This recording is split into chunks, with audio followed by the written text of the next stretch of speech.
It is an honor for me to introduce DJ Hodson, a graduate of the University of Arizona with a BA in print journalism in 2011. During his time here at Miami Law, he was a member of the distinguished Charles C. Pappy Jr. Moot Court Board, where he competed in several moot court competitions and was one of the best national oral advocates in the National Appellate Advocacy Competition. He was a semi-finalist in the regional round in the National Moot Court Competition. DJ will be working at a civil litigation firm in Miami after graduation, but most importantly, he is a representative of a class that represents the next generation of great lawyers in America. Ladies and gentlemen, DJ Hodson. Hey, DJ! Woo! Get on!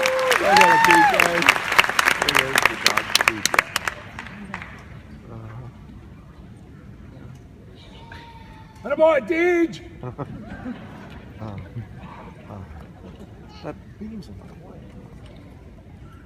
It is amazing to think that 3 years ago our class of 2015, arrived at the University of Miami School of Law for the first time.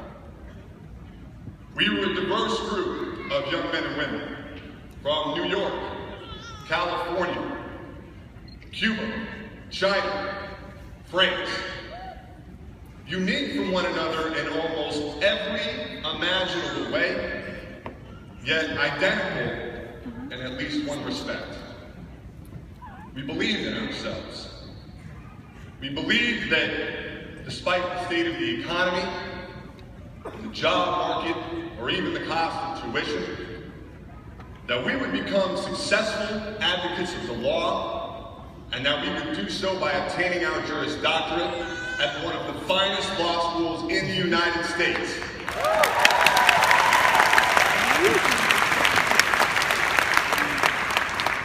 And guess what? As of this moment, we were absolutely right.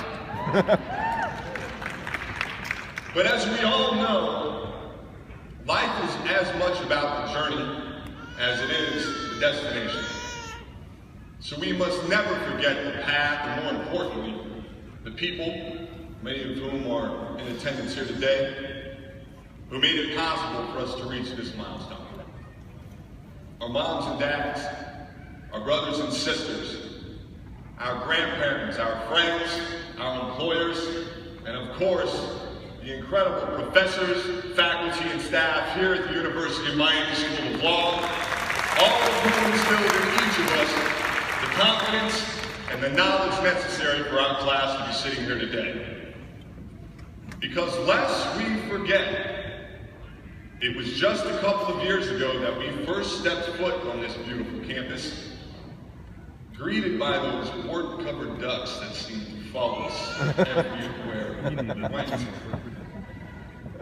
It seems like just yesterday we attended orientation together, dressed in our most impressive business professional attire, which for many of us at the time consisted of suits or skirts we obviously stole from our parents' closets. As you will recall, we spent much of that day trying to figure out the layout of the law school campus, which no one ever did, all the while trading complimentary honey-baked ham lunchboxes with one another. Each time our box contained the dreaded Lay's chips, raisin cookie, and Diet Coke combo. During orientation, we traveled from one classroom to the next, learning from Dean White and several of our distinguished professors about everything UM Law had to offer. We also heard from second and third year law students, each of whom spoke to us about the unparalleled amount of hard work and sacrifice it would take to graduate from UM Law. And a special thank you to those students for scaring the hell out of us before class ever began.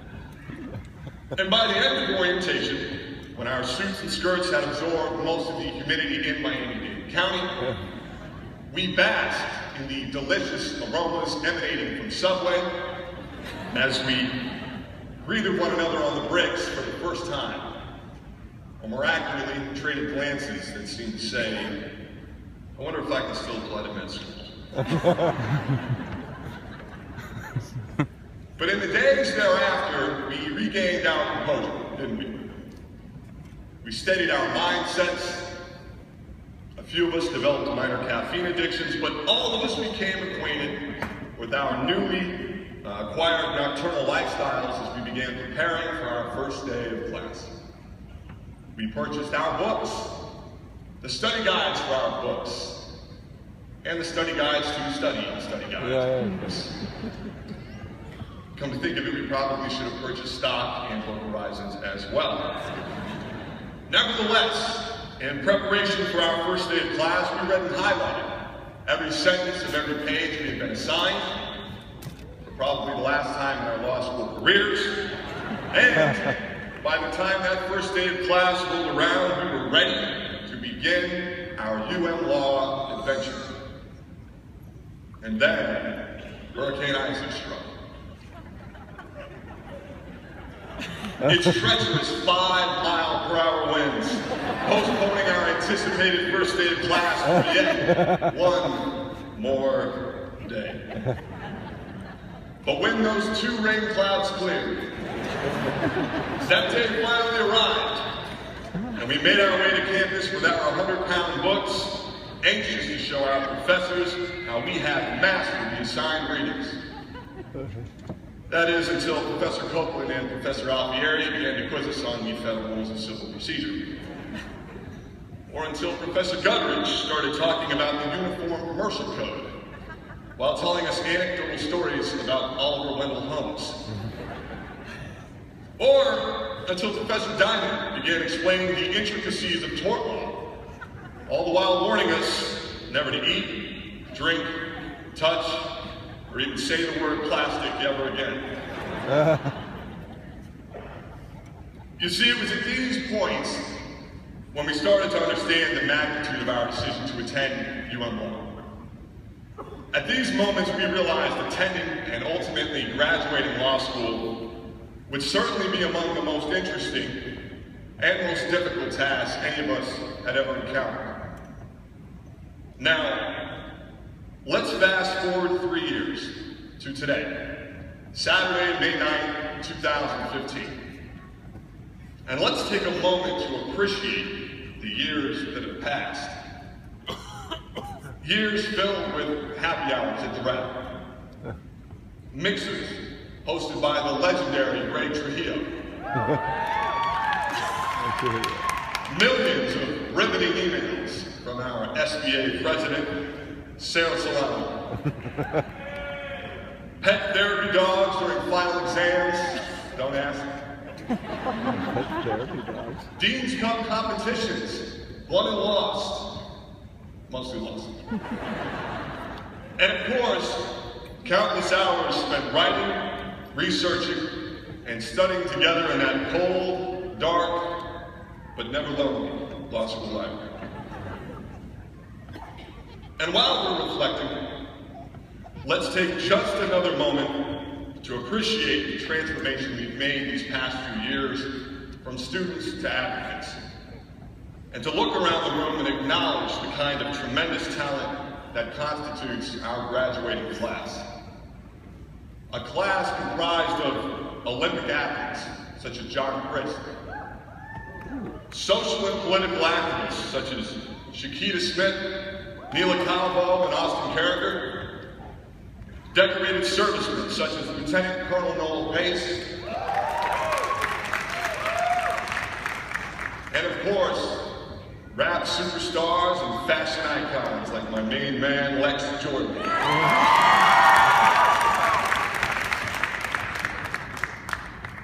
It is irrefutable that, despite our individuality, experiences, and respective transformations here at UM Law over these past 3 years, that to this day we remain identical in at least one respect.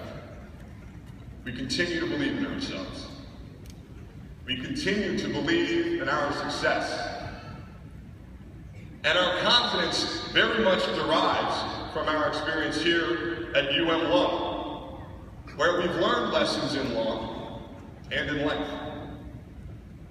We've learned at UM Law that failure is not permanent, but rather part of the learning process, and that a misstep here or there in our careers is not determinative of our success. We've learned at UM Law that as advocates, we will have the ability not just to uphold the law, but to change it, so as to ensure all people and all causes greater than our own are equally represented and protected. And finally, we've learned at UM Law that while during the course of our careers we may never be the smartest, most skilled, or most experienced lawyer in the courtroom, that we have the ability to overcome any deficiency or obstacle using our education in conjunction with hard work and perseverance. Because after all, there has never been, nor will there ever be, any force on this earth that can stop a hurricane. Congratulations,